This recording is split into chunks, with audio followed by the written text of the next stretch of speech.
Oh my lord. This chapter review that we are about to do, I promise you, bro, y'all niggas' minds is about to be blown. Please stay with me. This chapter was so long that I was confused about the order because they was getting the order mixed up. Like everything's all over the place, but I got the right order. I got everything, bro. But we just gotta hop straight into it, bro. I'm not gonna spoil nothing. I'm just gonna say it when it happens, bro. But let's just hop straight into it, bro. The first thing we're hopping into is we get another flashback of Yuji, Choso, and Como. Now, Choso was talking about teaching Yuji about, blood manipulation, but then Choso basically saying, I'm not that good of a, I'm not that good of a teacher, but then Como's like, it's okay, I'm saying, we're gonna get down to it, this, that, and the third, whoop-de-whoop. Okay, and the next picture we see is Sukuna throwing that motherfucking Fuga, that fire arrow. He's holding that motherfucker, bro. He's holding that motherfucker and he's ready to blow that bitch. Now, as Sukuna is holding that fire arrow, getting that bitch ready, 3 people sensed a fire arrow coming. Yuji, Hikari, and Yorime. Now, this is the first time we've seen Yorime or Hikari in like the past something chapters, bro. But we get a glimpse, okay? You know what I'm saying? It looks like Hikari been banged up or whatever. But what's very important here is Yorime has that Gojo type energy. We've all seen his face before. We've all seen the stance. It's our victory. She basically saying that we won because she can sense the fire. She knew when Sukuna pulled that bitch back, bro. It was GG's, bro. Then after Sukuna's domain comes to a close, but it is clashing down, bro. It is sending a shockwave through everything, making every living thing in the vicinity just obliterate, gone, disintegrate. It's not there no more, bro. His whole domain is just making shit fuck. So not only was his domain even doing damage when it was activated, but now when it's crashing the fuck down, that shit is just obliterating everything in sight. We see Choso and Yuji having a little moment, and you might be wondering why they're having a little moment. Choso stood in front of the arrow. So in this moment that they're talking, Yuji's like, you can disappear, bro. And Choso basically says back, you're right, I haven't said sorry to Yuki. And he's basically just saying he's sorry that he's leaving Yuji once again alone in this world, bro. And as we can see in the next manga panel, we see Choso's burnt body. Choso basically covered Yuji in like a whole blood shield, basically. So he made a blood ball around him, so he doesn't take any damage, as he also stood in front of the arrow, so he doesn't die. So Choso sacrificed his life for Yuji. Rest in peace, Choso. The reason why like this feels crazy is because this nigga went through a crazy redemption arc to where we're at right now. But as he's dying, we see them in the imaginary world. Choso basically, so in the imaginary world, they basically said, Choso said, right. Issa said, big brother, are you there? Choso said, I'm right there. Kizuka said, brother, I'm cold. Choso said, it's all right, let's talk. Choso said, if we talk together, we'll forget about the cold. 150 years we experienced was only a few days for Yuji. And then back to reality, we see Choso saying his last words. He says, thank you for being my brother, Yuji. And then Yuji right back says, thank you for being my big brother. Oh, as the dust settles, as everything settles, Yuji's just in this cloud of smoke. You know what I'm saying? This cloud of smoke, but obviously he sees something in that shadow, bro. And he's looking through that shadow. He know who it is, bro. And then we get a manga panel of the boy Sukuna after the Fuga looking devious, bro. The nigga's looking devious, bro. I ain't gonna lie, bro. When they animate this motherfucker, bro, they gonna make him look demonic, bro. I'm not gonna lie. But then somebody comes from behind from you. The long forgotten Todo! Todo comes from behind Yuji in battle, ready to go. We lost one brother, but we got another. Fuck is you talking about? Come on, man. I am Todo comes from the smoke. Now we get in a flashback with Mei Mei and Todo. Now basically Todo was playing a very important role in this whole entire thing. So basically, as Mei Mei was sending her crows to go see what's going on in the fight, when everyone was fighting Sukuna, this, that, and the third, my son Todo was using his boogie woogie, the clapping ability that teleports people, switching people with the crows, so he can, you know what I'm saying, export them out, obviously, so he can get them to safety. So he is playing a very precisely, a very important role, bro. So that means most likely that Yuta is alive.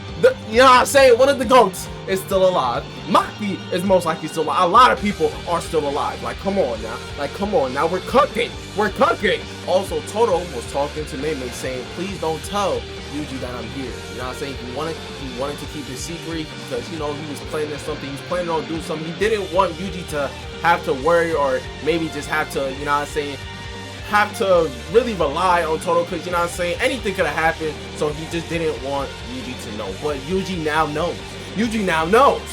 Also in the flashback, my fault, I was getting very hyped. Also in the flashback, something that we have to know, that Todo can use CT. Now he can use CT, but it's like he can use it in a different type of way. No, he cannot use CT on his hand because when Mahito touched him, or Mahito touched him and he had to cut off his hand, Mahito's ability also affects the soul. So that means he can't just, you know, use CT on the part that Mahito touched. That's Todo was outside of Sukuna's domain doing all of the teleportation classes, so he was very unsure if he can even do what he was able to do. Reason being why he didn't even tell Yuji, bro.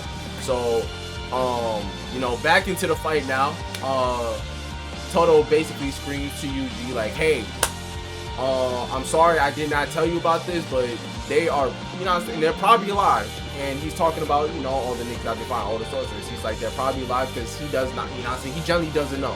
He generally doesn't know. Niggas took some fatal blows and, you know what I'm saying, like he's doing something beyond his range. So obviously niggas don't know. So Yuji's just like, fuck it, bro.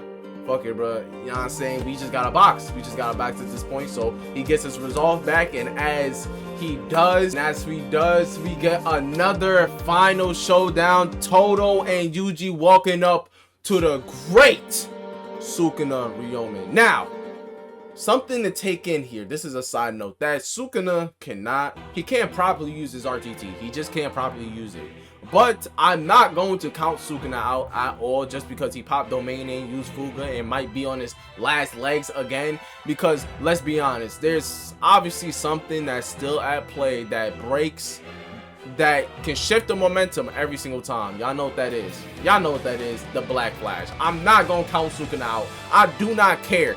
I do not care. I know how it looks, but I'm not counting Sukuna out at all. I still believe Sukuna can come back from this, bro. You know what I'm saying? If he really wants to, he can hit a Black Flash, get his RTC back, and start going crazy ham again, bro. But once again, Black Flashes, they happen randomly. No one can just make a Black Flash happen.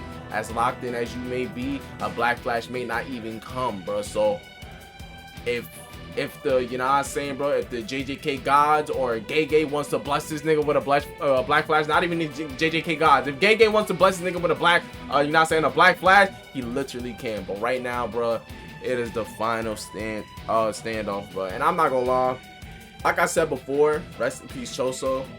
This nigga went through a crazy redemption arc to get to where he is right now. And the fact that he died, I understand we lost Choso, but we gained Todo, but I don't feel like no one can replace another. And you know what's crazy? Why was I going on Twitter the night of JJK 259 and niggas was hating Choso? Like, niggas really wanted Choso to die for what? What did Choso do? Niggas really went through redemption. Do y'all niggas not fuck with him? Huh? I even fucked with Choso even when he was boxing Yuji, nigga. The nigga's cold, bro. The nigga's cold. You gotta respect the nigga that's cold. Todo, nigga was just in the fold the whole time. I feel like there's a lot of characters that we not forgot about, but that weren't seen as often as other characters that we forgot about. Like for instance, Ino. It was actually shocking to see Ino come into fold. I'm not gonna lie, with Nanami's ability. Same thing with Todo. It was very shocking to see him come into the fold. Once, you know what I'm saying? There's a lot of people that was like really pushed off to the side. Like they was like left in the back so they can come to the front after later. You know what I'm saying? Now that Todo's in the fold, let's not all get happy but what has been happening to every single nigga in this anime? They've been dying. So now that Todo's on this battlefield with the final stage of Sukuna, yeah, this nigga can die. He almost died against Mahito. You don't think he about to die right now? It's a possibility. It's a very good possibility that Todo will die and Yuji might just lose another brother. Because I'm not gonna lie, let's not act like Gege is not prone to killing niggas back to back to back. He's already done it. Now the nigga ain't safe. He was safe before when we forgot about him and he was in the back. Now he's in the front lines. Now he gotta put on. If he don't put on, he gonna get put the fuck down, nigga. That's how it is. That's literally how it is in this anime. If he don't put the fuck on, he gonna get put the fuck down. Simple. I'm trying to think of anyone else. It's crazy too, because in my prediction video, I did not even predict that Choso, that someone may have to sacrifice their life for Yuji. I'm not going to lie. I genuinely thought Yuji was going to get an awakening here. I think Yuji, if we go back, I think Yuji got an awakening, a second awakening when Choso died. If I'm not mistaken, I'm pretty sure he got a second awakening when Choso died. I don't know if I'm right or wrong about that, but if I'm not mistaken, if the translations come out, I'm pretty sure he most likely got a second awakening from Choso dying. So yeah, I'm not gonna lie, shit like, hey bro, all I know is though next chapter is gonna be boxing, straight boxing, because you already know, bro. Todo and Yuji is probably one of the nastiest duos in this anime, and I think it's about time. We haven't seen them box together in a very, very long time. So next chapter, oh. But this chapter was super long, bro. Like this chapter, like if I'm not mistaken, the chapters are usually like 12 pages, bro. This one was like 17, 16. Like, yeah, I think I'm gonna wrap it up here. I don't really got nothing more to really say. But y'all boys know what to do though. Please like, please sub, please comment. It hurts, but it's like for me, like it's like, bro, Gege really tried to make the pain of Choso dying by giving us Todo. I really don't feel like one can replace the other, like I said, bro. But y'all boys have a blessed day. Please like, please sub, please comment. Have a blessed day. Keep watching my beautiful army. Peace.